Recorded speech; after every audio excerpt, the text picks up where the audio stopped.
Hello, high, সবাই কেমন আছেন? আশা করি ভালো আছেন। তো বেশ মোটামুটি আমিও ভালো আছি। আন্ধার হয়ে গেল, জ্বালানা লাগাই দিয়ে জ্বালা আন্ধার হয়ে যাচ্ছে। তো চলে আসলাম বরাবরের মতো গল্পে।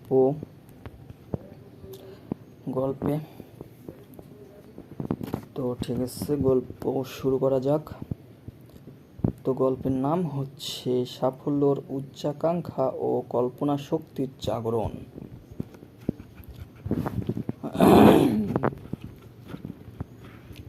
পৃথিবীতে জন্মালেই কেউ সফল হয় না, এটা বাস্তব যে পৃথিবীতে কেউ জন্ম নিলেই সাফল্য লাভ করতে পারে না। তাকে যথেষ্ট পরিমাণ পরিশ্রম কিংবা কষ্টের মাধ্যমে সাফল্য অর্জন করতে হয়, এটা কিন্তু বাস্তব।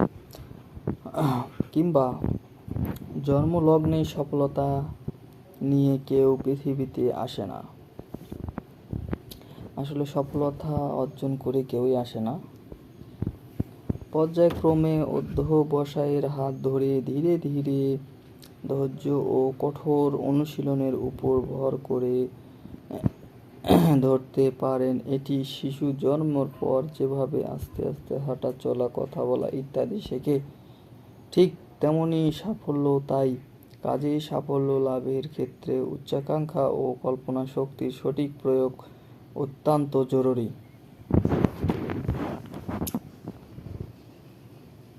তো জগতে যেমন কাজ সাফল্যর সাথে সম্পূর্ণ হতে দেখা যায়, কিংবা কোনো ব্যক্তি জীবনে সফলতার শীর্ষে আগ্রহর করার নজির চোখে পড়ে, তার মূলেই রয়েছে সাফল্যর উচ্চাকাঙ্ক্ষা ও কল্পনা শক্তির জাগরণ।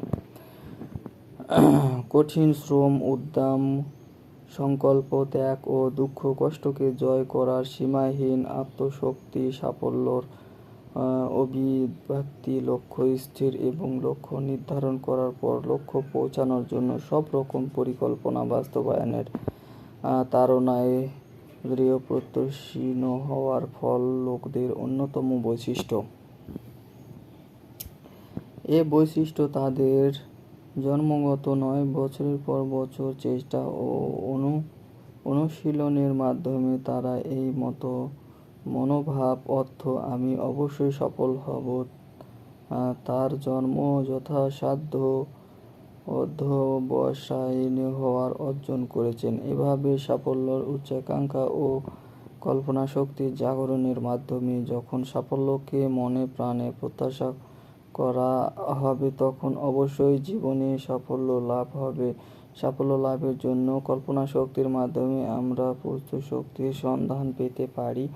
আমাদের সকলের শক্তি ও সচেতন ব্যবহারের জন্য সবার উদ্যোগ সমানভাবে কাজ করে না। জীবনের অনেক কাজই আমরা উদ্যোগবিহীন করতে চাই, অনেক সময় উদ্যোগ নিলেও কাজে আমরা উদ্যোগবিহীন করতে চাই, অনেক সময় উদ্যোগী হয়ে যাই, সন্দেহ হাত থেকে নিজেকে মুক্ত করতে পারি না, সেজন্য আমাদের ওই সব উদ্যোগও সফল হয় না।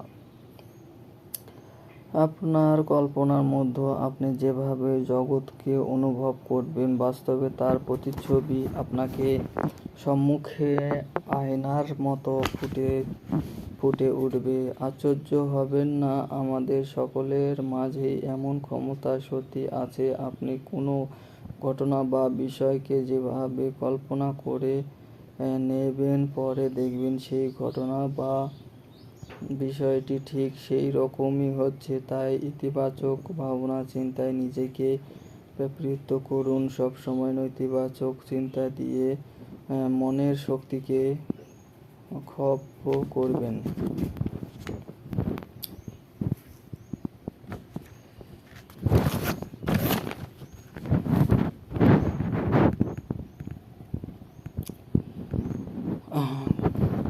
হয়তো আপনি এতদিন ধরে এসব করে এসেছেন, নিজেকে নেতিবাচক মনোভাব থেকে বের করুন।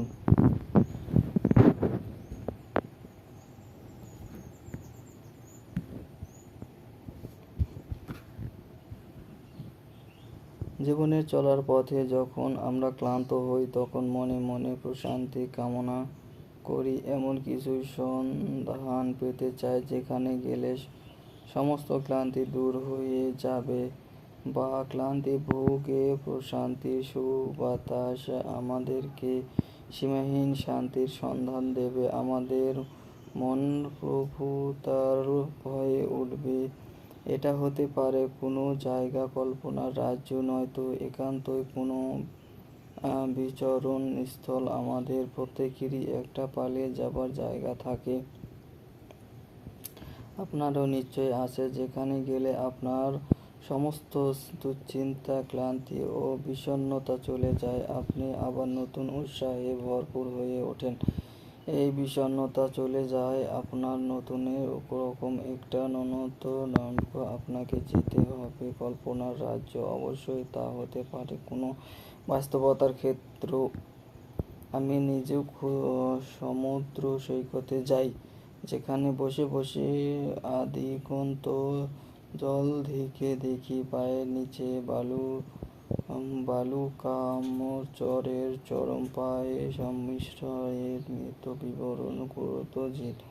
এক ঠান্ডা হাওয়া আমার দেহকে যেন নিমিষে জুড়িয়ে দেয়। মনে মনে অনুভব করি, যা পূর্বে লবণাক্ত হওয়ার স্বাদ, সমুদ্রে গর্জন, পাখিদের ডাকার শব্দ, দূরে শিশুদের কোলাহল সবই শুনতে পাই। এভাবে আমি কল্পনায় ননদ কান্নের মাঝে সুন্দর তীব্র সমুদ্র তীর থেকে মনের আনন্দেই ঘুরে আসি। আপনিও পারেন আপনার পছন্দের একটা ভালো স্থান, সেটা বাস্তব বা কাল্পনিক হতে পারে, কিছুক্ষণ হলে কাটিয়ে আসুন। আপনার প্রশান্তির কথা বলেছিল, এবার ভাবুন আপনি একটি লিফটে উঠেছেন। লিফট আপনাকে ননদ কাননে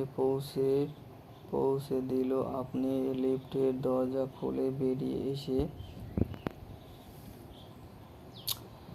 সেই ননদ কানন ইচ্ছে মতো ঘুরে বেড়াচ্ছে। নিজের সমস্ত শক্তি দিয়ে, সম্ভব ইন্দ্রিয় দিয়ে ভাবুন। বেশ কয়েক মিনিট ভাবতে থাকুন, দেখবেন আপনার অচেতন মন বারবার সেই সব নীল সমুদ্র সৈকতে নিকটবর্তী হওয়ার অচেতনর অভিজ্ঞতা রয়েছে।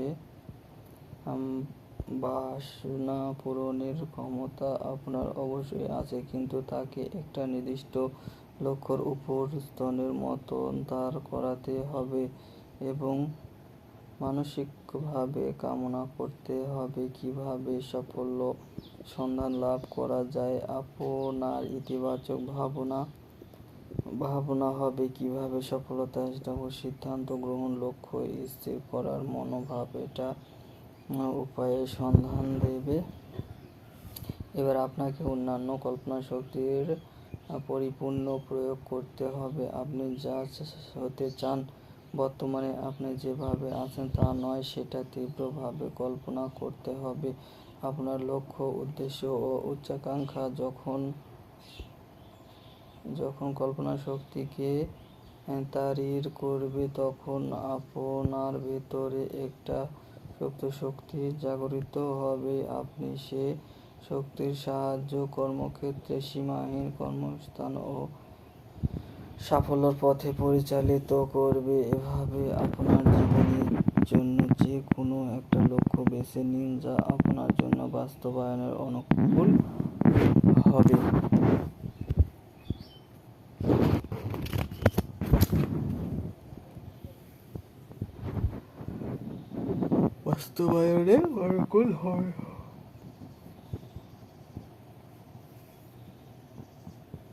পাখিদের কিচিমিচি ডাক শুনতে বড়ই ভালো লাগে। অনুরাগী অনুরাগী অনুরাগী।